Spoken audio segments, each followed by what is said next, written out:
नमस्कार मित्रों, मैं शुभम शर्मा स्वागत करता हूं आप सबका एक बार फिर से अपने हिंदी के ज्योतिष चैनल में, जिसका नाम है कुंडली का ज्ञान। मित्रों, जैसा कि आप सब जानते हैं, हम अपने इस चैनल पे करते हैं आपकी जन्म पत्रिका का विश्लेषण। परंतु इस चैनल का लक्ष्य हमारा यही नहीं है कि हम सिर्फ आपकी जन्म पत्रिका का विश्लेषण करें। हमारा लक्ष्य ये भी है कि आप अधिक से अधिक ज्योतिष से रिलेटेड ज्ञान अर्जन कर सके। तो अपनी उसी श्रृंखला को आगे बढ़ाएंगे और अपने आज के इस वीडियो में हम जानेंगे मिथुन लग्न में बनने वाले राजयोगों के बारे में, मिथुन लग्न के योग कारक ग्रहों के बारे में, साथ ही साथ कौन कौन से रत्न हम धारण कर सकते हैं इस लग्न में, और कौन से ऐसे ग्रह होते हैं जो इस लग्न में योग कारक नहीं होते, अनिष्ट कारक होते, और उनके रत्न हमें धारण नहीं करने चाहिए। तो मित्रों, चलिए चलते हैं अपने आज के वीडियो में। तो आपको आपकी स्क्रीन पे एक जन्म पत्रिका दिखाई दे रही होगी।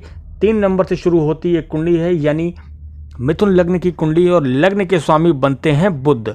बुध इस कुंडली में 2 पंच महापुरुष राजयोगों का निर्माण करते हैं। देखिए मित्रों, पंच महापुरुष 5 ऐसे योग होते हैं जो 5 ग्रहों के द्वारा बनाए जाते हैं। जैसे बुध के द्वारा भद्र योग बनता है, शुक्र के द्वारा मालव्य योग बनता है, गुरु के द्वारा हंस योग बनता है, शनि के द्वारा शश योग बनता है, और मंगल के द्वारा रोचक योग बनता है। तो वैसे ही इस कुंडली में लग्न में विराजमान है, साथ ही साथ सुख स्थान के भी स्वामी है, यानी पहले और चौथे 2 भाव के स्वामी बनते हैं इस कुंडली में बुध।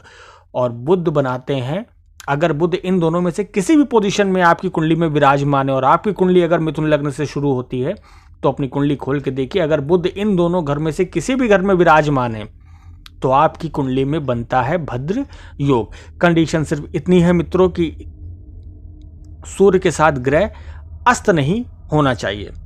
ग्रह सूर्य के साथ अस्त नहीं होना चाहिए, उसकी डिग्री कम नहीं होनी चाहिए, ग्रह के पास पूर्ण रूप से बलाबल होना चाहिए। अगर मान लीजिए डिग्री कम होती है तो उसके प्रभाव में, उन ग्रहों के इफेक्ट में जो है वो कमी आ जाती है। तो ग्रह अगर 10 से 20 डिग्री के बीच में है, पूर्ण रूप से पावरफुल है, तो आपके लिए अति उत्तम है। आपकी कुंडली में होता है भद्र योग का निर्माण, जो कि नेक्स्ट लेवल इंटेलिजेंस जो है वो प्रदान करता है। ऐसा व्यक्ति मैनेजमेंट फील्ड में बहुत आगे बढ़ता है, बल्कि मैनेजमेंट फील्ड को टैकल करने के लिए ही ऐसे लोग होते हैं जिनका जन्म ही इस फील्ड में जाने के लिए होता है।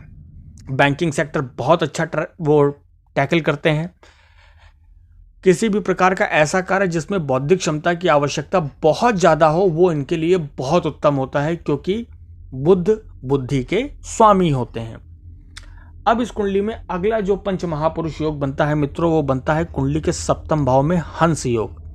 अगर यहाँ पर गुरु विराजमान हो जाए, तो अगर आपकी कुंडली में गुरु यहाँ पर विराजमान है तो आपकी कुंडली में पंच महापुरुष राजयोगों में से एक हंस राजयोग का निर्माण होता है। ऐसा व्यक्ति को एक बहुत ही सुशील शालीन जीवन साथी मिलता है। साथ ही साथ लग्न पर दृष्टि पड़ती है देवगुरु बृहस्पति की, तो लग्न को चमकदार आकर्षित पर्सनैलिटी वाला व्यक्ति बनाते हैं।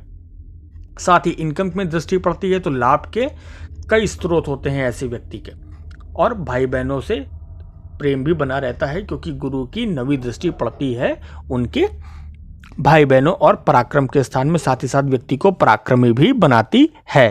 और अगर इसी कुंडली में देवगुरु बृहस्पति की स्थिति आपकी कुंडली के 10वें भाव में है, तो भी देवगुरु बृहस्पति अपने घर में आ जाते हैं और करते हैं हंस राजयोग का निर्माण, जो कि कर्म के लिए अति उत्तम है। अगर इस स्थान में आपकी कुंडली में गुरु है और आप गुरु से रिलेटेड कोई कार्य करते हैं तो आपके लिए बहुत उत्तम होगा। साथ ही साथ गुरु की दृष्टि पड़ती है आपके सुख स्थानों पे, तो सभी प्रकार के सुखों का आनंद आप अपने जीवन में उठाएंगे।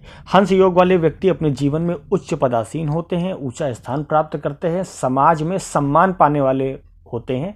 ऐसे व्यक्तियों को प्रायः लोग आदर की दृष्टि से देखते हैं, उनका सम्मान करते हैं, वो सदैव उनके लिए आदरणीय होते हैं। अब इस कुंडली में मित्रों तीसरा जो योग बनता है, पंच महापुरुष राजयोग बनता है, वो बनता है मालव्य योग, जो कि शुक्र के द्वारा फॉर्म किया जाता है। अगर शुक्र इस लग्न की कुंडली में 10वें स्थान में आ जाए, अगर आपकी कुंडली में ऐसा योग है तो आपकी कुंडली में शुक्र से रिलेटेड मल्टीपल अपॉर्चुनिटीज़ खुल जाती हैं। आपके अंदर कोई ना कोई एक एक्स्ट्राऑर्डिनरी टैलेंट जरूर होगा शुक्र से रिलेटेड। आप सिंगिंग अच्छी करते होंगे, आप एक्टिंग अच्छी करते होंगे, आपके अंदर क्रिएटिविटी स्किल्स ज़बरदस्त होंगी अगर शुक्र आपकी कुंडली में ऐसी स्थिति में आता है तो।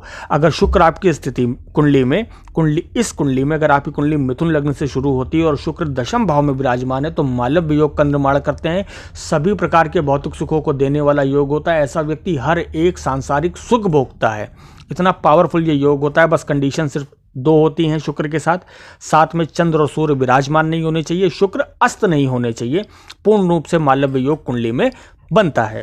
तो मित्रों, ये तो हो गई कुंडली में बनने वाले पंच महापुरुष योगों की बात। अब बात करते हैं कुंडली में कौन कौन से ग्रह योग कारक होते हैं। सबसे पहले तो लग्नेश कुंडली में अति योग कारक होता है, तो कुंडली में बुध अति योग कारक प्लैनेट बन गए। आप उनका रत्न, अगर बुध आपकी कुंडली में अच्छी स्थिति में है तो अवश्य धारण करिए, पन्ना या उसका सब्स्टिट्यूट अवश्य धारण कर सकते हैं। साथ ही साथ कुंडली के पंचम भाव के स्वामी बनते हैं शुक्र, वो भी कुंडली में योग कारक प्लैनेट बनते हैं, इसलिए आप शुक्र से रिलेटेड रत्न अवश्य धारण कर सकते हैं। और तीसरे जो ग्रह बनते हैं वो बनते हैं मित्रों शनि।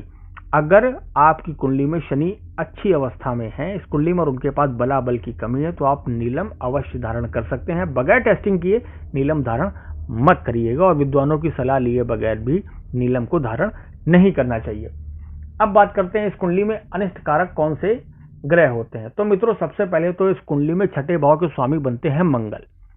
इस कुंडली के जातकों के लिए मंगल इतने योग कारक नहीं होते हैं, और मंगल का रत्न मूंगा कभी भी धारण नहीं करना चाहिए। सिर्फ और सिर्फ उस स्थिति में धारण करना चाहिए अगर मंगल विपरीत राजयोग की स्थिति में आते हो तो मित्रों, ये था मिथुन लग्न में बनने वाले राजयोग, मिथुन लग्न के योग कारक ग्रह एवं उनके रत्न, साथ ही साथ अनिष्ट कारक ग्रह और उनके रत्न।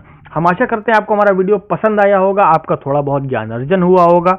तो अगर आपकी कुंडली में भी ऐसा कोई राजयोग है तो हमें कमेंट बॉक्स में जरूर बताइएगा। तब तक के लिए मित्रों, हम मिलते हैं आपसे अपने अगले वीडियो में। बहुत बहुत धन्यवाद।